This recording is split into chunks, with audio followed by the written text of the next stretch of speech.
दोस्तों आज हम एलएफटी के बारे में बताते हैं आपको। जिसको हम एलएफटी भी बोलते हैं। तो आज हम लोग इसमें जानेंगे कि लीवर फंक्शन टेस्ट से कौन कौन सी बीमारी का पता लगा सकते हैं और कौन कौन सी बीमारी में हम लीवर फंक्शन टेस्ट करते हैं और क्या क्या से हमें सिम्टम्स साइन और सिम्टम्स लक्षण हो तो हम इसमें ये लीवर फंक्शन टेस्ट करते हैं। तो वीडियो स्टार्ट करने से पहले आपसे रिक्वेस्ट है कि यदि आपने सब्सक्राइब नहीं किया है मेरे चैनल को तो प्लीज़ सब्सक्राइब कर लीजिए और शेयर कीजिए। तो लीवर फंक्शन टेस्ट में जानने से पहले तो हम लीवर के बारे में बेसिक चीज़ें जान लेते हैं। तो लीवर फंक्शन टेस्ट जो है हम बेसिकली लीवर डिजीज़ को डायग्नोज करने के लिए करते हैं या फिर लीवर से रिलेटेड जो भी डिजीज होता है उसको हम डायग्नोज करने के लिए हम लीवर फंक्शन टेस्ट करते हैं। क्योंकि लीवर जो होता है वो हमारे बॉडी का जो है ना सबसे लार्जेस्ट ऑर्गन होता है और ये सेंट्रल रोल प्ले करता है मेटाबॉलिज्म में, यानी कि खाने को पचाने में ये सबसे इम्पोर्टेंट रोल प्ले करता है। हम जानते हैं कि लीवर के कुछ क्या बेसिक क्या काम है हमारे बॉडी में।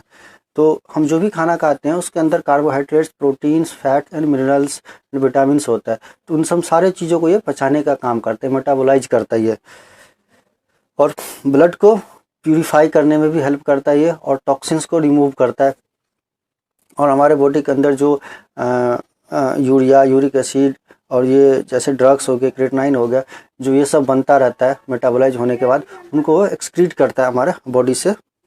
उसके बाद ये स्टोरेज फंक्शन की तरह भी काम करता है। जैसे ग्लाइकोजन को क्या करता है, ये स्टोरेज करता है, यानी कि जब हमारे बॉडी के अंदर ज़्यादा कार्बोहाइड्रेट हो जाता है तो लीवर क्या करता है कि वो कार्बोहाइड्रेट को जो है अपने अंदर अपने ग्लाइकोजन के रूप में वो कन्वर्ट होकर स्टोर कर लेता है फिर। और फिर जब हमारे बॉडी में कार्बोहाइड्रेट या शुगर की कमी हो जाती है ग्लूकोज की, तो फिर वो शुगर में कन्वर्ट होकर ग्लूकोज में कन्वर्ट होकर फिर हमारे बॉडी को एनर्जी देने का काम करता है। और ये विटामिन को भी स्टोर करके रखता है, जैसे विटामिन ए, डी, ई, के एंड B12 को ये स्टोर करता है और मिनरल्स को भी ये स्टोर करके रखता है और फिर ज़रूरत पड़ने पर ये हमारे बॉडी को देता है। ये प्लाज्मा प्रोटीन को सिंथेसाइज करता है, जैसे एल्बुमिन्स, ग्लोबुलिन्स एंड फाइब्रिनोजन, इनको क्या करता है, ये बनाने का काम करता है। और ब्लड क्लॉटिंग फैक्टर जो भी होता है उनको भी ये बनाता है, जिसके वजह से हमारा ब्लड क्लॉट होता है। और सबसे इम्पोर्टेंट रोल है कि ये बाइल प्रोडक्शन में हेल्प करता है, यानी कि ये बाइल एसिड जो होता है उसको प्रोड्यूस करता है। और बाइल के अंदर क्या होता है, बाइल साल्ट होता है, और बाइल साल्ट का काम होता है जो बॉडी को पचाना और उसको पूरे बॉडी में एब्जॉर्ब करना। तो ये सबसे इम्पोर्टेंट रोल है। और एंजाइम एक्टिवेशन में भी ये हेल्प करता है। अब डॉक्टर कौन कौन सी केस में जो है लिखते हैं, जैसे कि पेट में दर्द हो, हाँ भूख कम लगना हो, या अनयूजुअल वेट, अचानक वेट का कम हो जाना, जैसे एसिडिटी, डाइजेस्टिव प्रॉब्लम, ज़्यादा स्टूल पास करना, जैसे जॉन्डिस के केस में हेपाटाइटिस, और जैसे कि शरीर का पीलापन हो जाना, आँखों का पीलापन, जैसे पेशाब डार्क कलर का होना। उसके बाद जैसे कि इचिंग होना पूरे बॉडी में, बार बार हमेशा लगातार इचिंग रहना, स्किन रैशेस हो जाना। उसके वजह से पाँव हाथ में स्वेलिंग टाइप का होना, हाँ, जैसे कि जी मिचलाना, जैसे उल्टी होना, डायरिया। इन सब केस में डॉक्टर जो है वो एलएफटी टेस्ट के लिए सलाह करते हैं। अब लीवर फंक्शन टेस्ट जो है वो करने से हमें जैसे jaundice, hepatitis, liver cirrhosis, fatty liver, alcoholic liver disease और लिवर कैंसर, तो इन सब सारे चीज़ों का हमें पता लगता है कि ये सब सारे बीमारी का हमें पता लगता है लीवर से एलएफटी करने से। तो बेसिकली लिवर डिजीज़ का ही हम पता लगाते हैं। लिवर जैसे jaundice, hepatitis, liver cirrhosis, fatty liver और एल्कोहलिक लिवर डिजीज़ और लिवर कैंसर को हम पता लगाते हैं एलएफटी करके। एलएफटी के अंदर जो है हम 3 टेस्ट करते हैं, जैसे बिलिरुबिन्स करते हैं, एंजाइम्स करते हैं और प्रोटीन्स करते हैं। तो बिलिरुबिन्स में डायरेक्ट, इनडायरेक्ट और टोटल बिलिरुबिन्स करते हैं, और एंजाइम्स में एसजीओटी, एसजीपीटी, एएलपी और जीजीटी करते हैं। प्रोटीन्स में भी है एल्बुमिन्स, ग्लोबुलिन्स और एजी रेशियो हम करते हैं। अब एसजीओटी और जिसको हम एएसटी भी बोलते हैं, तो ये भी एक एंजाइम्स होता है जो हमारे बॉडी में प्रेजेंट होता है, जो लीवर प्रोड्यूस करता है। बेसिकली ये एसजीओटी जो है वो हार्ट, किडनी और लीवर में प्रेजेंट होता है, पर लीवर में ये ज़्यादा होता है, और ये प्रोटीन को मेटाबॉलिज्म में हेल्प करता है ये। तो एसजीओटी को जो है हम serum glutamic oxaloacetic transaminase भी बोलते हैं, जिसको एएसटी भी बोलते हैं, जिसको हम एस्पार्टेट ट्रांस एमिनेज भी बोलते हैं। एसजीपीटी भी सेम एंजाइम्स होता है जो कि लीवर में प्रेजेंट होता है। तो SGPT को जो हम सीरम ग्लूटामिक पायरुविक और ट्रांसएमिनेज बोलते हैं, जिसको हम ALT भी बोलते हैं, इसको हम एलेनाइन एंड ट्रांसएमिनोफेरेज भी बोलते हैं। एक और एंजाइम्स होता है जिसको हम ALP भी बोलते हैं, एल्कालाइन फॉस्फेट। ये बेसिकली जो है वो बोन्स में प्रेजेंट होता है, बोन्स के थ्रू प्रोड्यूस होता है, फिर वो लीवर में जाता है, फिर वो लीवर अपना काम करता है।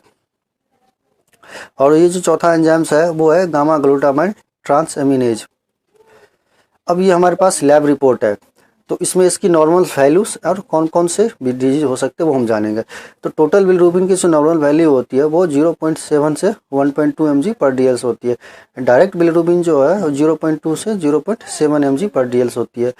इनडायरेक्ट बिलिरुबिन जो है वो 0.1 से 0.4 mg/dL होती है।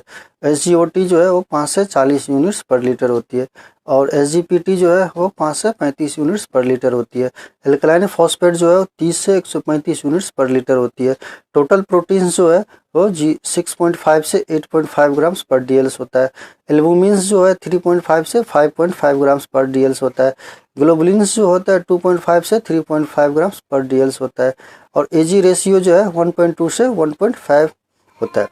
तो अब इसमें क्या होता है कि जब बिलिरुबिन का वैल्यू, नॉर्मल वैल्यू जब बढ़ जाता है, यानी कि जब 1 से ज़्यादा हो, तो उसको हम जॉन्डिस बोल सकते हैं। उस पेशेंट को जॉन्डिस के केस में जो बिलिरुबिन का वैल्यू है वो बढ़ जाता है।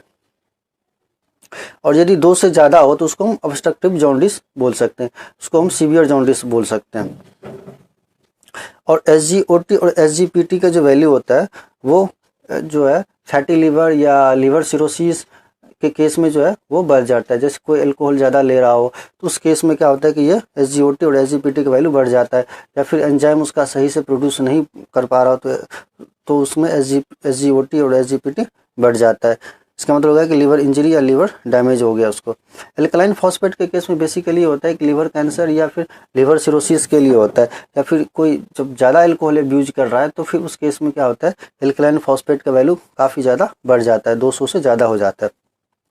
टोटल प्रोटीन्स भी यही है कि इसमें भी जो है ये हम पता लगाते हैं कि उसको, जैसे लीवर सिरोसिस,